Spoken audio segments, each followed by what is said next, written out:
नाथ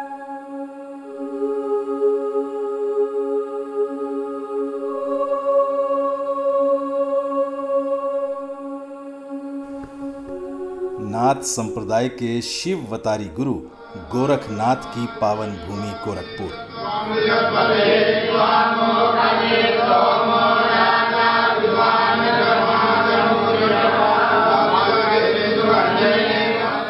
यह पूर्वी उत्तर प्रदेश का नेपाल से सटा तराई का इलाका है।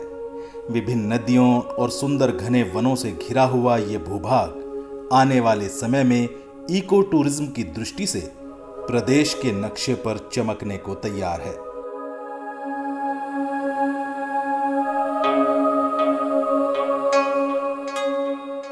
शहर गोरखपुर की पहचान 737 हेक्टेयर में फैली रामगढ़ झील से भी है।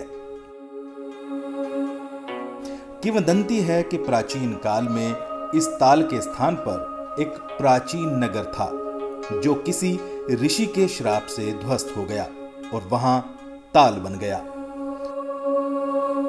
उत्तर प्रदेश सरकार ने इसे एक पर्यटक स्थल के रूप में विकसित किया है।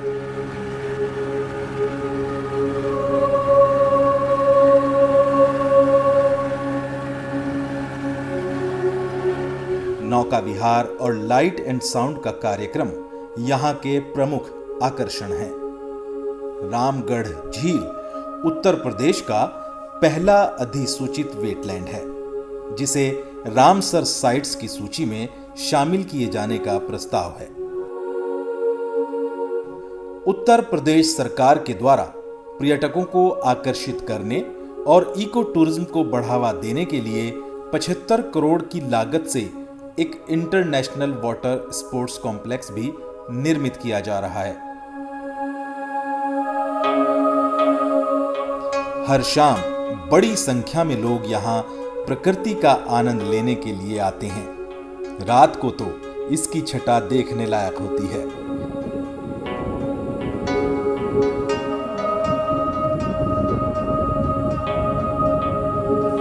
गोरखपुर शहर को इको टूरिज्म के नक्शे में सबसे ऊपर रखने के लिए यूपी सरकार ने इसी ताल से सटे 121 एकड़ क्षेत्र में शहीद अशफाकुल्लाह खां प्राणी उद्यान भी स्थापित किया है।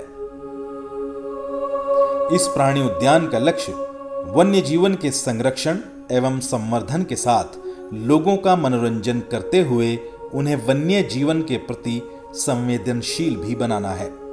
इस चिड़ियाघर का निर्माण कार्य फिलहाल अपने अंतिम चरण में है।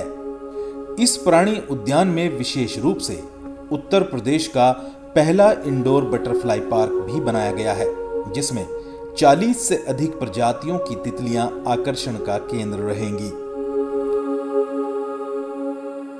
इसके परिसर में 34 एकड़ का हिस्सा वेटलैंड का भी है। ये प्रदेश का इकलौता चिड़ियाघर है जिसके पास हरे भरे विभिन्न प्रजातियों के युवा पेड़ों और जलीय वनस्पतियों से भरा हुआ अपना वेटलैंड है। हर वर्ष जब तापमान गिरने लगता है तो बड़ी संख्या में प्रवासी पक्षी आते हैं। शहर के पूर्वी छोर पर गोरखपुर कुशीनगर राजमार्ग पर स्थित यह वनाच्छादित भूभाग कुसमही जंगल कहलाता है। इसका कुल क्षेत्र 2000 हेक्टेयर है और इसमें विभिन्न प्रजाति की वनस्पतियां और सागौन के पेड़ हैं। इसी जंगल के 50 हेक्टेयर के भाग में यूपी सरकार ने सिटी फॉरेस्ट योजना की घोषणा की है। इस आधुनिक परियोजना में इको फ्रेंडली सुरम्य वातावरण उपलब्ध कराया जाएगा जिसमें नॉलेज पार्क, एडवेंचर गेम्स की व्यवस्था के साथ ही साइकिलिंग ट्रैक का निर्माण भी किया जाएगा।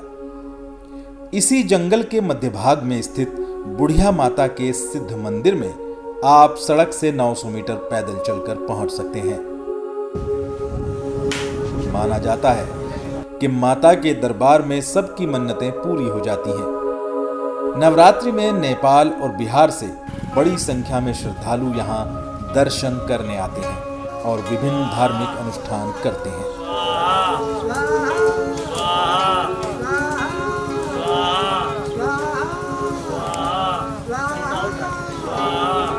कुसमही जंगल के भीतर ही विनोद वन है।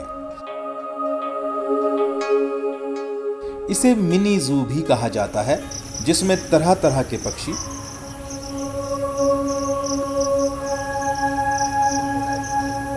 सर्प,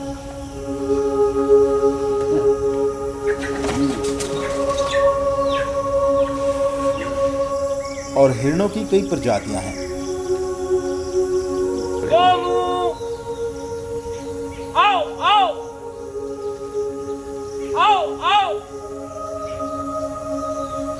ये शहर के लोगों के लिए हमेशा आकर्षण का केंद्र रहा है। इस परिसर से सटे वन विभाग का एक गेस्ट हाउस भी है, जिसका बहुत बेहतर रखरखाव किया जाता है। परगापुर ताल महाराजगंज जिले के आनंद नगर के पास स्थित है। 69 हेक्टेयर का ये विशाल जलाशय अपने अद्भुत सौंदर्य के लिए जाना जाता है। इसका अद्भुत विस्तार इसे अपने आप में अलग बनाता है।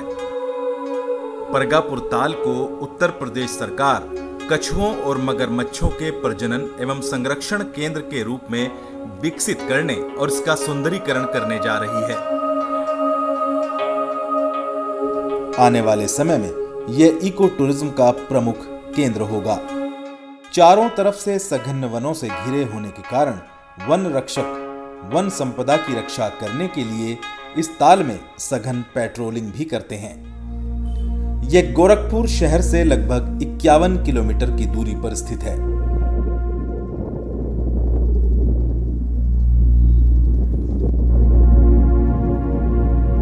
इसके किनारे पर प्राचीन लेहड़ा देवी का मंदिर एक सिद्ध स्थान है।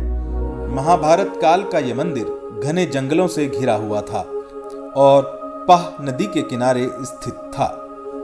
कहा जाता है कि पांडव अपने अज्ञातवास के दौरान यहाँ आए थे। यहाँ बड़ी संख्या में श्रद्धालु अपनी मनोकामना पूर्ण करने के लिए आते हैं और धार्मिक अनुष्ठान करते हैं।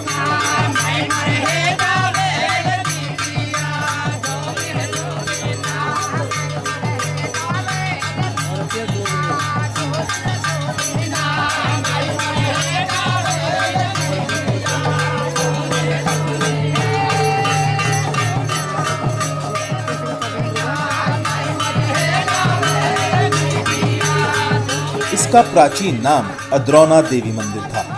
चीनी यात्री हुएनसांग ने भी अपनी पुस्तक में इस स्थान का उल्लेख किया है। आने वाले समय में गोरखपुर को इको टूरिज्म के क्षेत्र में एक महत्वपूर्ण स्थान दिलाने में इसकी भूमिका महत्वपूर्ण होगी।